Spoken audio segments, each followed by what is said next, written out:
지금 여러분께서는 김선 칼럼니스트가 진행하는 김선의 시사돌직구를 듣고 계십니다. 이 방송은 매주 월요일 낮 4시부터 5시 반까지 국민라디오를 통해 가장 먼저 청취하실 수 있고 팟캐스트 포털 팟빵에서 다시 들으실 수 있습니다.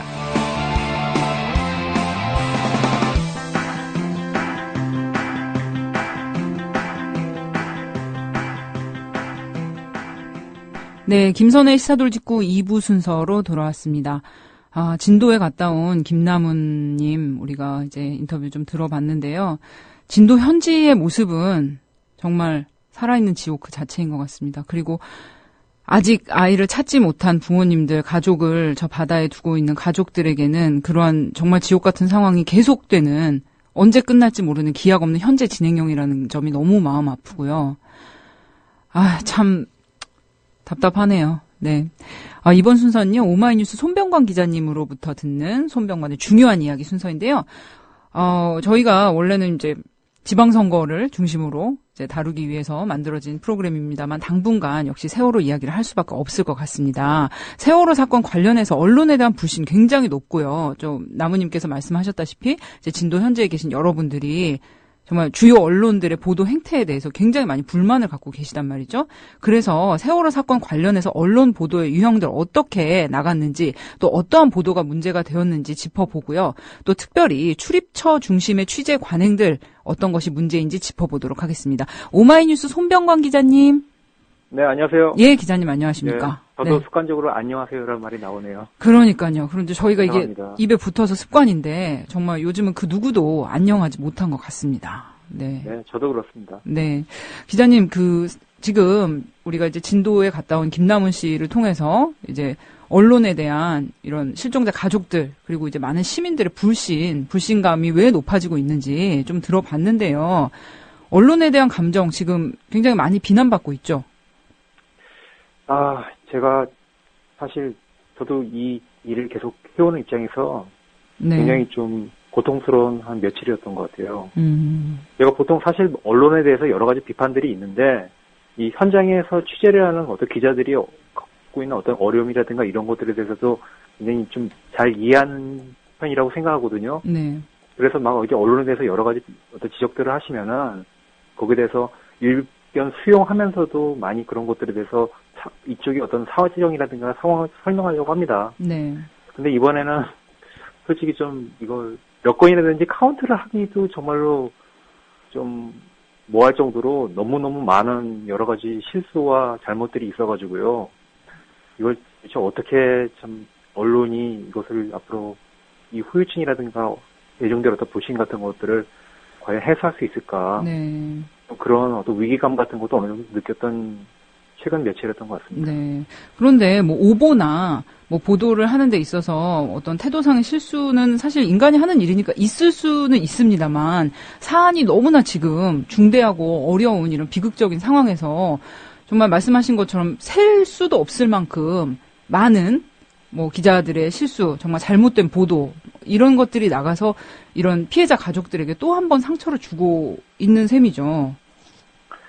예, 뭐 사실 근데 지금 그러니까 뭐 결과적인 분석이지만은 이게 한 열흘이 넘어가고 그러면서 차츰차츰 이제 정부도 처음에는 많이 허둥지둥 했던 거를 언론 지적을 했지만은 네. 정부와 함께 이제 그거를 관찰하고 감시해야 될 언론 같은 경우도 역시 같이 우왕좌왕했다는 거를 이거를 인정하지 않을 수 없는 상황이거든요. 네네. 그래서 이제 최근 들어서는 그나마 좀 많이 어떤 언론계 내부에서도 가이드라인 같은 것들이 만들어지고 좀 그러면서 어느 정도 좀 뭐 언론의 어떤 본질의 어떤적인 어떤 저널리즘을 구현하려고 하지만은 그 전에 보였던 모습이나 이런 것들에서 분명히 좀 복귀를 하고 좀 소상하게 이런 것들에 대해서 설명하고 왜 이런 것들을 되풀이하면 안 되겠는가에 대한 고민도 같이 해야 될 시점인 건 분명한 것 같습니다. 네. 오늘 몇 가지 지금 세월호 사건을 둘러싼 언론의 보도 행태에 대해서 문제점들 몇 가지 준비를 해오셨는데요. 일단 지나친 속보 경쟁, 이 속보 경쟁이 결국은 대형 오보 사태를 불러오지 않았습니까? 예, 뭐 저는 일단은 이번에 언론의 어떤 문제에 대해서 5가지 정도 유형을 정리를 하면은 네. 이 속보 경쟁과 선정적인 보도 그리고 이제 좀 몰아가기 보도죠. 예, 마녀 사냥. 또 어떤 취재원과의 지나친 어떤 유착 관계에 대한 어떤 그런 좀 보도, 홍보성 보도, 그리고 네네. 어뷰징 이런 문제가 있는데, 뭐, 어뷰징 같은 경우는 뭐 처음에 뭐 조선일보 같은 데서 이제 세월호가 어떤 보험이 들었다, 뭐 이런 기사들을 쓰고 그러면서 나갔는데, 이건 사실상 좀 어떤 상황에 대해서 굉장히 이렇게 커질 거라는 거를 잘 모르고, 뭐 굉장히 어떤 관행적으로 어떤 이런 것들을 하면은 이런 어떤 홍보성 기사들을 써준다는 굉장히 어떤 사태를 좀 안이하게 보면서 나왔던 거라고 생각을 해요. 네. 그 외에도 좀 사람들에게 좀 굉장히 이번에 크게 어떤 뇌리에 박혔던 보도가 아무래도 이 초기의 어떤 속보 경쟁이 문제였다고 생각하는데요. 네네. 이 처음에 뭐 전원 구조가 됐다는 것이 알려져가지고 이제 학부모들도 막 안도의 한숨을 쉬고, 그랬죠. 예, 그렇게 했는데 이제 바로 불과 몇 분 만에 아니라고 이제 뒤집은 것. 그리고 이제 오후 들어가지고도 이 구조 인원을 놓고 처음에 이제 368명이라고 했다가 1시간 만에 174명으로 구조되고 지금까지 이 숫자가 지금 변하지 않은 상황 아닙니까? 네, 그렇죠. 왜 이런 이제 보도가 나온가에 대해서 좀 생각을 해봤는데, 일단은 언론인들 같은 경우, 희망을 주는 보도는 어느 정도 좀 틀릴 수도 있지 않은가 하는 어떤 안이함 같은 것들이 어느 정도 작용했다고 봐요. 희망적인 보도는 어느 정도 틀릴 수도 있고, 뭐, 그거 용인된다는 아니란 생각. 예, 그렇죠. 이렇게 생각하시면 됩니다. 뭐, 멀쩡하게 이제 살아있는 사람을 죽었다고 보도하는 거는 그 살아있는 사람에 대한 굉장히 어떤 명예훼손이라든가 모욕 아닙니까? 네네.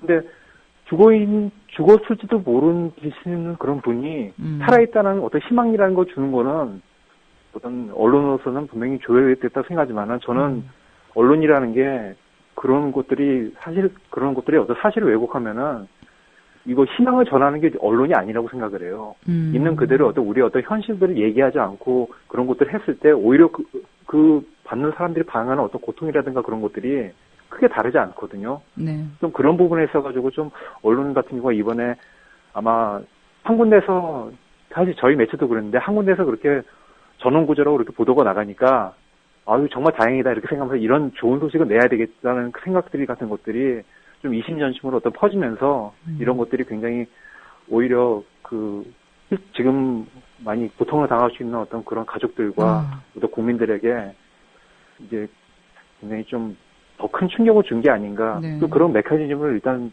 이해를 했었는데 아마 많은 분들이 좀 이해를 못 하실 거라고 생각합니다. 그렇죠. 이거는 뭐 생과 사의 문제고 이 당사자 가족들에게는 정말 세상을 다 줘도 바꿀 수 없는 이런 큰 문제인데 이런 데서 이제 이런 숫자적인 오류, 단순히 이건 숫자적인 오류가 아니라 죽고 사는 문제니까요.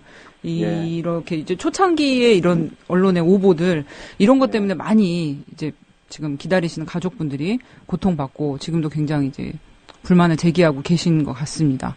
네, 또 한 가지를 이거 관련해서 말씀드리면은 이 어떤 숫자가 잘못된 것들에 대해서 어떤 취재원을 거슬러 올라가면 이게 해경이 되거든요. 네.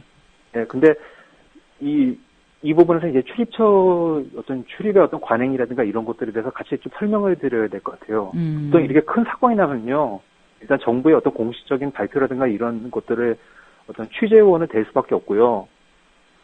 특히나 이런 큰 인명사고가 났을 때는 구조 상황이라든가 이런 것들에 대해서 빨리 어떤 전달하는 것들이 기자들이 굉장히 좀 큰 숙제가 됩니다. 네네. 그런 상황에서 이제서 전체 상황을 총괄하는 해경 입장에서 기자들한테도 많은 전화가 올 거라고요. 또한 이 해경이 사실상 보면은 이렇게 큰 어떤 상부에 속해 있는 어떤 정보기구는 아니지 않습니까? 그렇죠. 위로 이제 해양수산부도 있고, 뭐 총리수실도 있고, 청와대도 있고, 굉장히 많은 위에 어떤 정부 감독하는 어떤 상급 기관들이 있는데 아마 여기저기서 어떻게 돌아가고 있는지에 대해서 여러 가지 어떤 체근하는 그런 상황이 있었을 거라고요. 그런 상황 속에서 이 최초의 어떤 정보를 가지고 있는 이제 해경 쪽에서 이 얘기를 하는 것들이 이 상황이 정확하게 전달이 못되고 이것이 뭐 언어를 통한 어떤 왜곡이라는 것들이 좀 이루어지면서 이 최초의 어떤 숫자도 틀리고 이 학생들이 전원 구조됐다는 그런 오보도 나오고 또 그런 상황이 있지 않겠는가 생각했는데 제가 일단 문제로 생각하는 것들은 너무 이 취재원을 그냥 닭다리를 해가지고 속보를 받아내려고 하는 그런 것들이 이번에 어떤 굉장히 큰 어떤 커뮤니케이션 오류를 불러일으켰다는 거죠. 네. 예. 그래서 그런 것들이 어떤 사실상 이렇게 보통 하게 되면은 어떤 취재원이라든가 그런 사람들한테 뭐 언론계 용어로 이제 빨대를 낸다고 하는데 네. 예, 신문인 사람한테 전화해가지고 야 어떻게 들어가고 있냐 빨리 뉴스를 달라 막 이런 얘기를 하면서 그렇게 해가지고 어떤 내부의 어떤 깊숙한 어떤 정보라든가 그런 것들이 전달이 될 수가 있는데요. 네.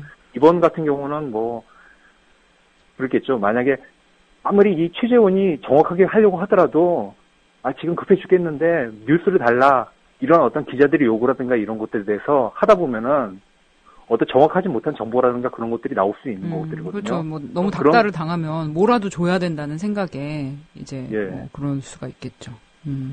그리고 3일차에는 그 중앙재난안전대책본부가 세월호 선내 진입에 나섰다. 그래서 뭐 잠수부들이 선내 식당에 들어가서 생존자를 수색하고 있다.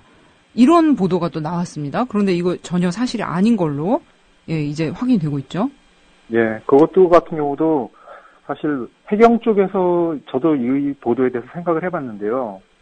해경 쪽에서 실제로는 선에 제대로 진입해가지고 수색을 못했던 곳들이 지금까지 드러난 객관적인 정황인데, 네네.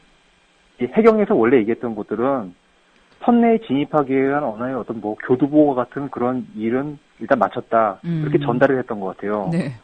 근데 이제 그런 부분에 있어가지고 이 하나의 언어의 우상이 생긴 거죠. 그러니까 시장의 우상이 생긴 거죠. 말을 이렇게 전달을 했는데 그 부분에 있어가지고 선내 진입이 들어갔나 보다 그 얘기했고 언론 같은 경우는 사실 또 아까 말씀드린 것처럼 뭔가 희망적인 보도를 해야 된다고 생각하거든요. 네. 그런 여러 가지 것들이 얽히면서 이 보도가 나오고 나서 바로 또 해경 같은 경우는 이거를 바로 수습하지 않으면 이제 나중에 자기들한테 또 어떤 감독의 책임이 올 거라는 생각이 들어가지고 바로 반박을 하는 좀 그런 웃지 못할 일이 있었던 것 같고. 네. 참 여러 가지로. 그런데 이런 중요한 일, 이렇게 사람 생사가 엇갈리는 이러한 사안에 대해서는 어떤 말의 뉘앙스나 그런 희망사항에 좀 빠지지 말고 있는 사실을 그대로 전해야 하는데 참 안타까운 점이에요, 이것도. 예, 뭐 사실 그 언론에서 이런 것들을 전하고 그런 부분들이 뭔가 공무원들이 좀 정제된 얘기 같은 것들을 하고 뭐 그렇게 하는 분도 있고 네. 좀 여러 가지 어떤 좀 그런 것들을 좀 믿지 못하면은 이제 기자들 같은 경우도 정확한 보도를 하고 그래야 되는데 좀 이렇게 좀 총체적인 어떤 재난 상황이 생긴 거에 대해서는 좀 뭐라고 변명하기도 참 그렇습니다. 그렇죠. 즉 또 그 취재원과의 이 기자분들과 취재원 간의 이제 지나친 밀착 관계 때문에 제대로 된 보도가 나가지 못하고 어떤 상황들이 너무 미화돼서 나가거나 사실이 아닌 것으로 이제 좀 어떻게 뭐 바뀌게 되는 그런 일들도 있었어요. 뭐 사상 최대 규모의 수색 작업을 벌였다. 뭐 이렇게 보도를 했고 또 이제 모 방송사에서는 뭐 기자가 이제 리포팅을 하고 있는데 뭐 실종자 가족으로 추정되시는 분이 이제 분노를 터뜨리시면서 거짓말하지 마라. 이렇게 기자가 생중계로 리포팅을 하고 있는데 그런 상황도 있었단 말이죠. 그러니까 실제로 이런 실종 가족분들이 보시기에는 제대로 수색이 되고 있는 것 같지 않은데 언론에서는 계속 민관군 합동작전으로 사상 최대 규모의 실종자 수색 작업이 벌어지고 있다. 이렇게 전달이 되고 있으니 참 이런 보도에 대해서 분노를 하셨던 것 같습니다.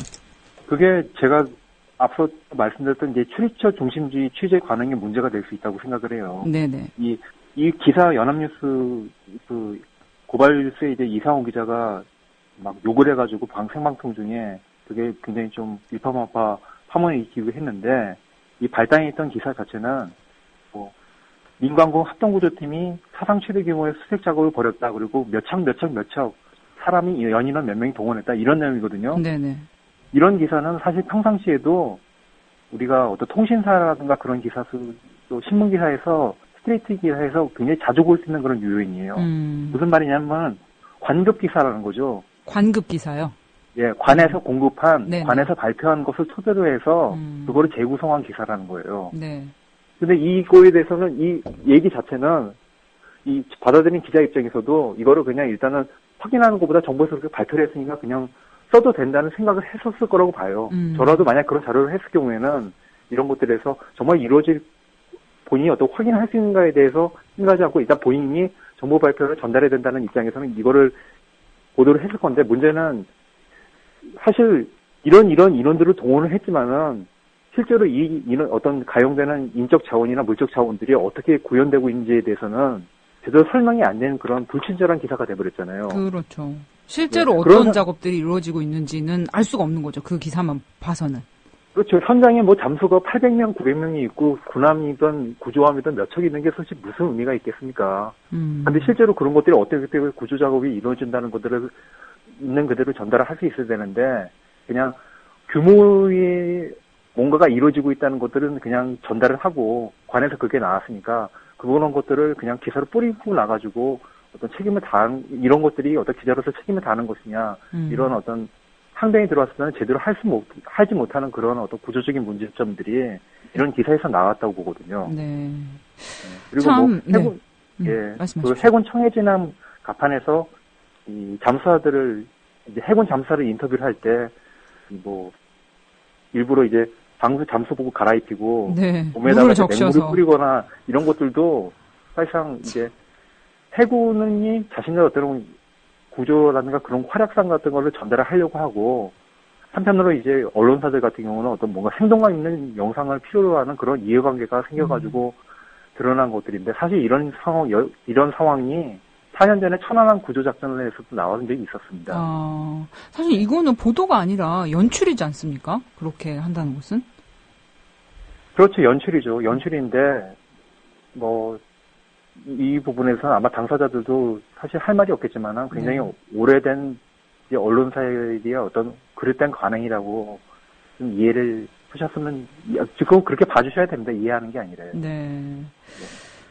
참 답답하네요. 이게 이 세월호 사건을 통해서 참 우리 사회의 여러 가지 문제점들이 뭐 이제 해운사의 잘못된 운영 관행, 또 이제 정부의 또 이런 잘못된 뭐 무책임한 태도, 그리고 또 이제 언론의 이런 여러 가지 보도에 있어서의 이런 여러 가지 실수들, 정말 치명적인 여러 가지 실수들이 다 이제 여러 사회 문제들이 이 사건을 통해서 많이 이제 수면으로 드러나고 있다, 이런 생각이 들어요.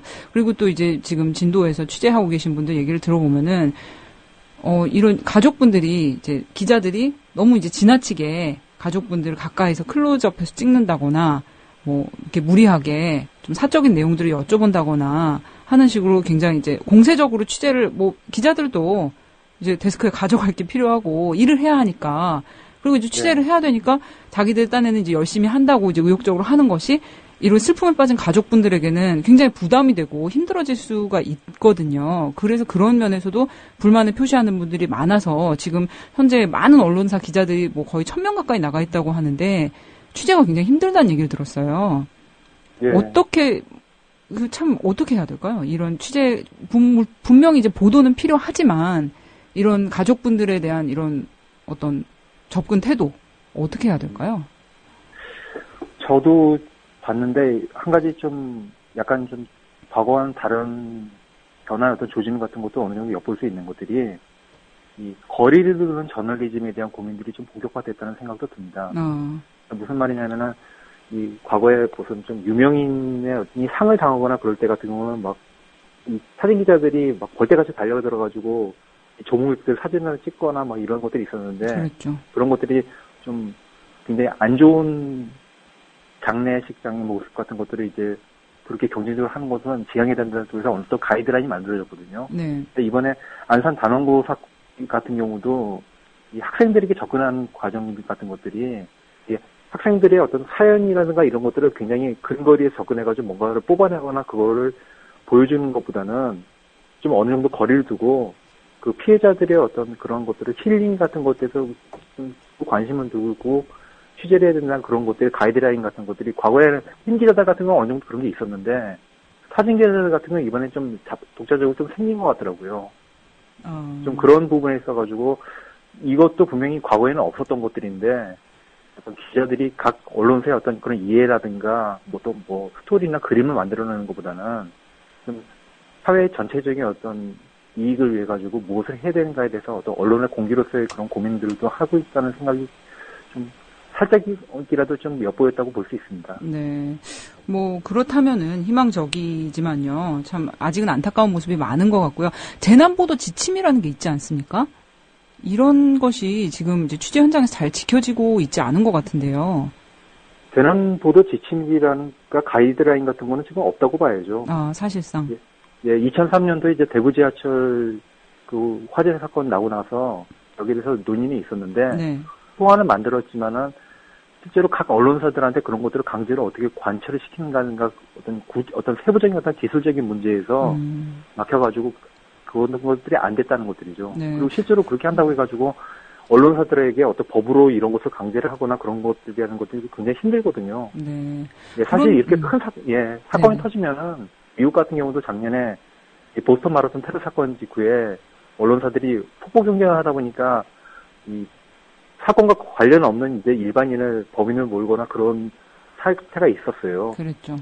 예, 좀 이런 것들이 어떤 경중의 차이는 있지만은 좀 사람이 하다 보니까 보면 문제는 생기는 것이고 이런 것들을 최소화할 수 있을 거에 대한 고민은 또 별도로 해야 된다는 그런 생각이 듭니다. 네.